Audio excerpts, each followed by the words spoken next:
Let's see, are we live? Let me just go check for a sec. Oops, let's see. It's a little, let's see. It's a little hard to scroll when I got this thing on. Let me just see if we are live. Still checking. Checking. Let's see. I think we're live. If you can see, can someone just say hello? It might just be a little bit of a delay. Let me know who's there and all that you're there, and let me know where you're from. I just want to make sure before I dive into what I want to teach today. Oops, there we go. Now I see people. All right. Guess it's that delayed reaction. Aren't we horrible? We all want like this instantaneous result. So, hey everybody, it's Kate Beaters. I'm here. Got some stories to share with you. Tell you about. There we go. I'm always backwards doing things. Tell you about this little lovely piece of accessory I have today. Black and I guess what is that like? Oops, there we go. Orange or something? Gold? I don't know. So I'm going to tell you the story behind that. I've got something cool I want to share with you that kind of hit me. And for those of you just getting to know me, I'm Kate Beaters. I'm founder of BRILLIANCE Builders, and I'm known for breakthrough-based results coaching. So one thing I really love doing when I teach is kind of pull in stories to kind of help teach and make a point. So that's what I'm going to do today. And please do me a favor. If you're watching, just let me know who's here. Let me know where you're from, all that. So I know who's talking to me, and if something really resonates with you, let me know that. Do a like, do a heart. If you've got a question, do that. I am going to be watching too. I'll be looking down at my iPhone to see if there are any questions and all that stuff. So Kathy, I see you're there. Hi, how are you? So everyone, please say hi. Let me know where you're from. So I want to share on today's training. I want to share with you what getting hit by a car, what grief, bereavement, and also business success, how they all kind of come in together. Because I got this really huge aha today, and I was like, this is something really, really cool to share with all of you. So that's what I want to do today. And some of you may have seen my post on Facebook this morning. I was out for a walk, and I love going for walks first thing in the morning, usually 45-minute to hour-long walk. I listen to something motivational. I really like it. It grounds me, helps me kind of prepare for the day, kind of think about how I want my day to look and all that. And that's something really important to me. Does anyone else out here go for walks in the morning? So I'm just curious before I start the story. Hey, Michelle, how are you? So everybody, please say hi. Let me know who's there. Let me know also too. Let me know if this is like resonating with you. But so here's what happened. I'm out going for a walk rather, and I'm actually almost home. And I'm feeling good. I was listening to something really good, something really motivational. I felt inspired for the day because I have my own game plan. Fridays are usually my day where I do kind of my creative work. It's my planning. It's my strategizing. It's not a client meeting day. So if you were to look at my calendar, it'd probably look kind of blank because it's that kind of day for me. So here I am, almost home, crossing.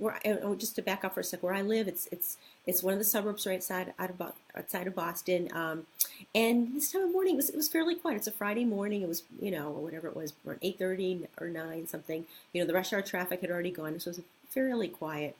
All of a sudden, I'm walking, and this car just comes flying at me. All right. So what do? I yelled to the guy, "Stop!" He didn't hear me. He kept going. I went like, let me see if you guys can see my hand. I went like this, actually, with the other hand, I went like this to try to get the car to stop. I literally tried to stop the car physically with my hand, I don't know, how much does a car weigh? 1 ton, 2 ton? I mean, so was it 2,000, 4,000 pounds? Not a smart idea, but that's what I did. Again, we all do different things when we're under an emergency. That's what I did. That was the fastest thing. I yelled, "Stop." I tried to get the car to stop because about endorphins and all that. Guy finally stopped, and this is what I got. I have a lovely sprained wrist. I'm left-handed, so for those of you getting emails from me, or if you see any typos on Facebook, it just is what it is. And so that's what happened to me. Interestingly enough, the guy never apologized, never asked me if I was okay. He just kind of took off. So that's what happened to me this morning, but it led me into what I want to teach you about today.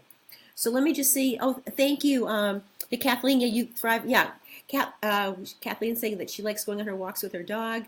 This walk is too long, so Callie doesn't do the walk with me. She does her morning walk. And Michelle, thank you. Yep, I'm okay. I was really shook up. I didn't realize when I posted that on Facebook. I think I was like in a what's the word, like a daze kind of. I don't think it really kind of hit me. And then all of a sudden, as I started moving around, I'm going like, this hurts and this hurts because this whole side I got, I forgot what they call it, but something with a tissue I did to it. So nothing permanent. It'll heal. It just for the next couple days, I'm going to be uncomfortable. Cindy, thank you. Yeah, no, I will absolutely heal. People should not be on their phones when they're driving. Enough said, right? So anyways, thank you guys for joining me. I've got something real cool to teach with you. It's Friday evening for East Coast people. So I appreciate you being here on a Friday evening. And I think I've got some really cool content to share with all of you. Yep, shock. Exactly, Michelle. It's total shock. It is. It's kind of like stuns you, and you don't realize that. You kind of actually think you're okay. Like I thought I was okay because I could, I wasn't like I was knocked over. When I went to urgent care, that was the first thing. Like, did you get knocked over? It's like, no, I didn't. And I think because that didn't happen, I think I figured I was fine, right? Not until I got home and everything started kind of aching and all that. And what they told me actually at urgent care is they said typically they see people a couple days later that all of a sudden they can't move. And they said, yeah, but I feel like I've been hit by a car. And it's like, yeah, you were hit by a car. So anyways, that's what's happened. I have my lovely accessory to wear for a little bit just to kind of help heal my wrist, especially when I'm left-handed. It's super important that I have this. So again, thank you guys for being here. And, again, if what I teach you, please click like, do a heart, something, let me know that it's resonating with you and all that. So, or if you've got questions too, I am looking, you see me look off to the side, I am actually broadcasting off my laptop, but I have my iPhone right next to me so I can see your comments and all that kind of stuff. So what happened today, just to kind of share a little bit of my day, is that what happened is, this happened in the morning. I ended up going to urgent care. And then there's a bereavement group I go to, which meets every other week. This was my second meeting, and I really and truly did not want to miss out on it because it was the second time going, and I really found it valuable last time. So, I never would have, to be honest, I never would have thought I'd ever go to something like that, but I found it very, I've been finding it very valuable, so I really wanted to go to be part of it, to participate. So what hit me is that, when I had this, when this first happened, my accident this morning, all of a sudden all the shoulds pop up, like, oh, I should have gotten the guy's insurance information, or I should have gotten a picture of his car, or I should have this, or I should have that. All the shoulds just start popping up in your head. And what happens too is we also have the same thing in business, right? We're always being told, you should do this, you should do this, should do that, all that kind of stuff. And then what also happens too, that when you're grieving, people tell you all the things you should be doing. So I wanted to share something with you that I actually got at my bereavement group, and you'll see because I'm going to pull back into your business. So hang tight for a moment. And I didn't write it. The woman's name is Sarah Perry, and she's a licensed social worker. So what she calls her, this is a poem called The Grief Police, and it's based on Dr. Seuss style. You know how Dr. Seuss wrote The Cat in the Hat and all that. And because when you're grieving, people always want to tell you what to do, right? Just like the same in your business, they always want to tell you what to do. And everywhere in life, people always seem to want to be able to tell us what to do. So here's what she wrote. You're crying too little. You're crying too much. You're acting too strangely. You seem a bit touched. You're over the top now. You got to get calm. You're too calm for comfort. You're doing this wrong. Don't stay home all day now. You've got to get out. Stay busy, do something. Don't stay home and pout. I know how to do this. I've seen it before. You must do it my way. Don't go. I've got more. So did you guys like that poem? Let me just actually get back. Sorry, I lost the page. Just closed up. Did you guys like that poem? Can I get like a heart or like or something? And so she wrote this like Dr. Seuss style, because when you are grieving, people are always trying to tell you what to do. Like you should go out, or you should do this, or you should stay active, or don't do this, or everyone's trying to tell you what to do. And I realize that's exactly the same of kind of what's going on in our business. Would you guys agree? Who here has been told all the things that they should be doing in their business? Do a like or do a heart or write a comment. If someone has told you, at any point in your business, probably pretty recently, because I know we're always hearing that stuff. So let me just take a look. If you're being told that what you should be doing in your business. I'm going to get a sip of my water.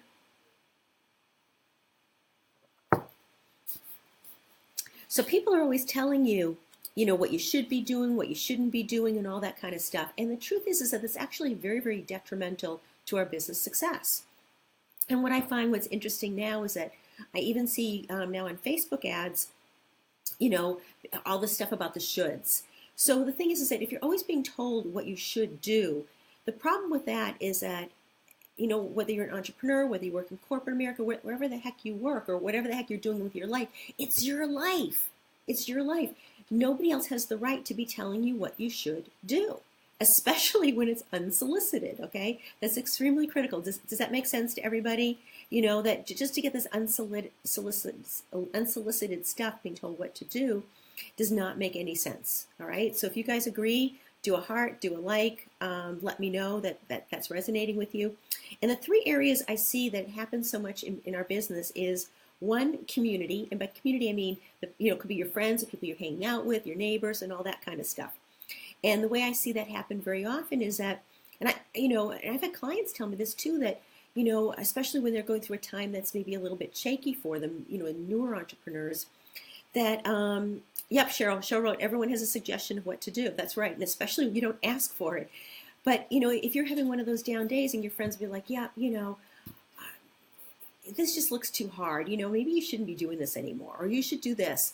And so everybody's trying to tell you what to do, and the problem is that they're not experts, and they're kind of picking up on your scared energy, right? So they're trying to tell you, do this or don't do that. And the thing is that creates problems because typically they're coming from their own place.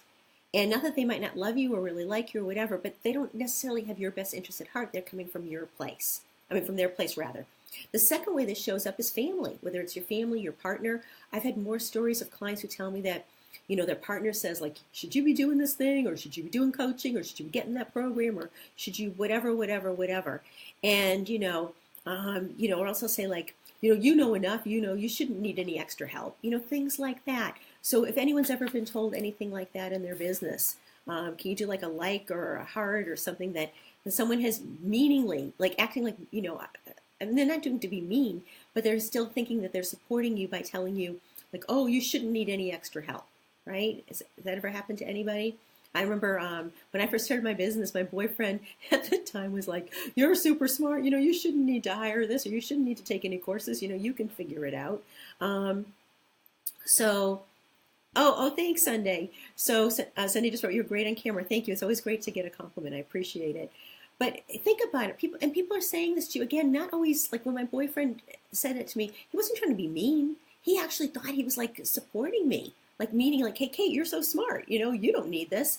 And the thing is that actually it was quite detrimental because at that point, and every point in my business, I've always needed support, the right support, not just any support.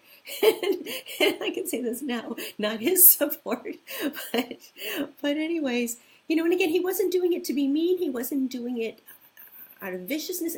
He was really coming from a loving place, because a lot of times guys don't think, that you need extra help. It's like they don't ask directions. So it's like, you should do this or you should do that. So I want you to think about that. Who in your life is telling you what you should or shouldn't be doing for your business, for your life, right?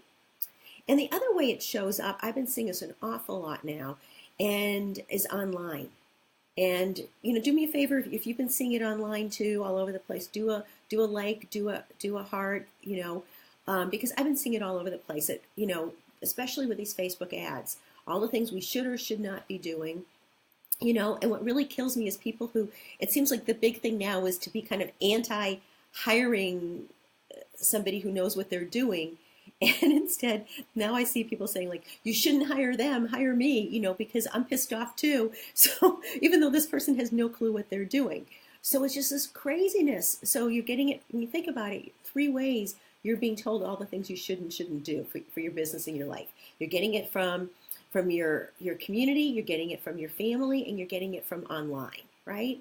And all this stuff is going to throw you off. It's actually going to slow down your success.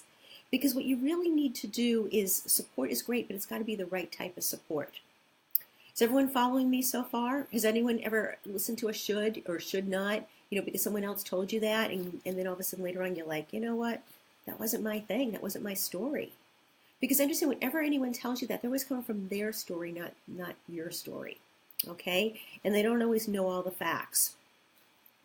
So what I want to share with you is 3 ways to start to shift that. Because the most important thing, and I truly look at this, that especially they're saying that there's never been a bigger time in history where people are more concerned about, personal development, transformation, really living their best lives. No other time in history has that ever happened, right? So it's so huge right now. So for you to let people kind of tell you what you should or shouldn't be doing, in a way, is almost like they're bullying you. Again, I'm not saying out of meanness. I'm not saying out of, like a bully where someone pulls your hair or throws something at you or calls you a name. This is a different type of bullying, but in essence, they're still bullying you, trying to get you to do something, because what they're trying to do is get you on their side. Does that make sense to everybody? It's kind of like if you've ever gone on a diet and you go out with your friends and they're not on the diet and they all try to get you to have that cake too, or you to go with them for ice cream, or you to go have candy with them because they're doing it too, right? So even if people are being kind of anti something, they're still trying to get you to be part of their shoulds. Okay? So I want you to really think about it, because when you listen to their shoulds, that puts you in the direction of their vision, not your vision. Okay? So that's why it's so critical that you know what your vision is, so that way you can be really, really aligned with all that. So the 3 ways I'm going to suggest to you to do this, and sorry about that, I should have just turned my phone off and I didn't think about that. I'm one of the few people that still uses a landline. So I have a landline and a cell phone. So anyways, the things that are really, really critical is that, yes, get support, but make sure it's the right type, okay? So first of all, you've got to be clear on what your goal is, what your vision is, what you want to create. And so you've got to be able to ask for what you need. That's super critical, all right? And I know for women especially, that's really, really hard, because we're always so used to giving. And this actually is so important, because people are not mind readers. They're going to kind of give you what they think you need. And so it's so critical that you start to learn to ask for what you need. It could be something little, it could be something big. Maybe you just say like, hey, it could be that you need some space. It could be that you need to ask them a resource. It could be that you need to ask their opinion. It could be that you just need them to listen. Okay, but it's really, really critical that the first, one of the first things you do is that you do ask for what you need, as opposed to getting dumped on with all the shoulds. The second thing I want to suggest to all of you is that you learn to set boundaries. And again, that's really, really critical. And I know that that's something that's really not taught in school. I know I was never taught that. And I went to when I went to school, they were told us it was like the 3rd best school system in the whole United States. So it was very cool, very progressive, but they never told us anything about setting boundaries. So that's why it's so important to set boundaries. So when someone does want to give you their opinion or tell you all the things you should do, that you're able to say, thanks, but no thanks. It's not what I need right now. Or, can you put your thought on hold right now? Or whether it's you don't look at their Facebook ads, whether you delete certain newsletters, whatever. But they're able to set boundaries to keep out outside influences and only accept them in when you're ready for it. Let me take a sip of my hot water. Anyone else hot water and lemon drinkers? I go back and forth between tea and that. And right now I'm in the mood for hot water and lemon. The third thing, and this is super, super critical, is you have to learn to start to trust your intuition, okay? And that's so super critical. Whether you're trying to make a decision on your own, whether someone else is helping you, like it could be a family member, a friend, or even whether it's your coach or mentor, you still have to learn to trust your intuition of what's best for you, because nobody knows you better than you do. Does that make sense to everybody? Can I get a click or a like or a heart or something that you understand that nobody knows you better? Nobody knows you better than you know yourself. Okay? So that means that, you can have this friend, you can have the best friend in the world, you can have this, you can have that, but nobody knows you better. And so it's learning to trust your intuition and then making your decisions of what, you want to do from there. Now, what often happens is between all that, you do get caught up with, so I'm just looking at my notes, make sure I don't forget anything. You get caught up with what is, when you try to make a decision, whether something's the right thing for you or whether it's not. And if it's not the right thing, is it because it's just really not the right thing, like someone telling you to go jump off a bridge. Of course, that's not the right thing to do. Or whether it's because you're coming from a place of fear, that you've got fear about doing this for whatever story you're telling yourself. So think about that for a moment, because you've got to be able to disseminate whether it's fear or whether it's just something not really good for you. Okay, so just think about that for a moment. And while you're doing that, I just want to take a quick moment to just invite all you guys to my upcoming event this June, which is actually, I'm saying this June, gosh, it's like 6-7 weeks away, Conversations to Clients Live. And the reason I'm talking about that too is that I'm doing this event very, very differently. And there are a lot of, in the coaching world, there are a lot of shoulds about how you should and shouldn't do an event. And for anybody coming, you're going to see I'm breaking a lot of those rules. I'm really doing what I feel I should do, not what anyone else is telling me that I should do. I'm teaching in this, how to have that sales conversation with clients, how to really be able to connect with somebody initially one-on-one, whether it's from the stage, whether it's in a webinar. What you say, I teach people what I say, and then in turn, I want you to be able to make it your own authentic script. But I'm teaching you exactly what I say, which has brought me in hundreds of thousands of dollars every year. And then my point is for you then to take it, make it your own. We'll be helping you with that. And then lots and lots of work around objections for both your clients as well as your own internal objections. Things like, what if I'm not good enough? What if I can't help them? I don't want to bother them. I don't want to, the big one, of course, I don't want to be rejected, all that kind of stuff. So this is a 2-day transformational event. I don't know if anyone else is doing anything like this, and that's why I'm super, super excited, because I just kind of made my own decision. I'm kind of steering away from the pack and really doing what feels right and what I feel is my zone of brilliance and my way of helping people in the best way. And I really and truly believe that once people are able to learn how to do this and really increase their confidence level, so much else opens up for them both in their business and their life. So Conversations to Clients Live is in June, and would love to have you join me. If you've got any questions, you can always reach out to me or to my team. We're happy to answer. And it's going to be a really, really powerful event where you're going to learn to get really, really comfortable. So when you walk out, it's not like you've got 50,000 things to do. You're already going to know what you're doing and how to go forward in that and start to increase your own income that way. And the reason I created this event, quite honestly, is that I see all these shoulds out there. I see you should do this, you should do that. And the truth is that this is foundational knowledge. You've got to know how to have conversations. Even if you do Facebook ads or webinars or write a book or whatever, all these things are awesome, but ultimately you have to know how to talk to somebody. You have to. Even my friends who are Facebook ad experts or authors or, book writing coaches, whatever, they all agree you've got to know how to have that conversation ultimately. And I feel this is the missing piece, and that's why I want to help you all learn to do it so then you can really, really expand your own expertise in your level of business. So again, that's conversationstoclientslive.com. So let's just see, are there any... Oh, Rachel, hello. Nice to see you here. So for everybody who's just joining late, I was sharing the story of how I got this lovely accessory on my left hand. I was hit by a car this morning, and I was just out walking, my daily morning walk, and all of a sudden I see this car coming at me. I yell, stop.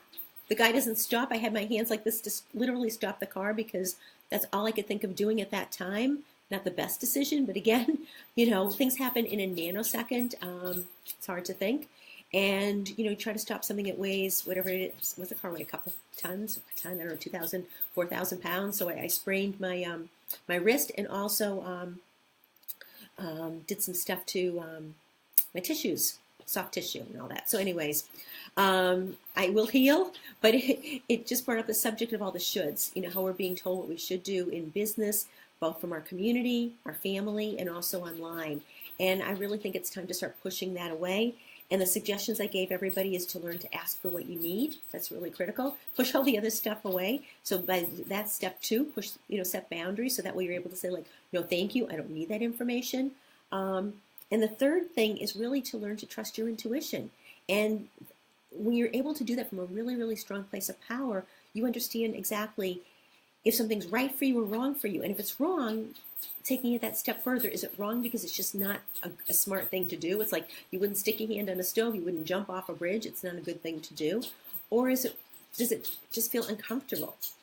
And if it's uncomfortable, that's because it's fear, whatever fears are popping up for you, fear that you won't succeed at it, fear it might take too long, fear there's too much competition, fear it might be too hard, whatever all those fears are, that's not necessarily a reason not to do it. because those are just all the hows popping up, and that's when you can hire a mentor and get the mentor to help you with that and get the support you need. So let me just see who's got questions on this. And again, thank you guys for being here Friday evening. Let me know, do likes, do hearts. Let me know that this kind of has resonated with you. And if you've got any questions too, please, I'm just looking to see what comments are here. Please go ahead and post them. Let me know. And so what I just really want to leave you with is think about this. So the next time you're being told what you should or shouldn't do, think about the source who's telling you that. And again, doesn't mean they don't love you, and that's not the point of this, but they're coming from their own story, their own vision. And as I said earlier in this Facebook Live, nobody is going to know you better than you. So you've got to come take that place of personal responsibility, and then you need to determine, is this something that is right for you or not? Because everybody will try to get you, to come over to where they are and the shoulds. Okay, so that's what I want to leave you with. And let me just take a quick peek. So everybody, I want to just wish everybody a really happy rest of Friday evening. And thank you guys for being here. And hope to see you all at the event. It's going to rock.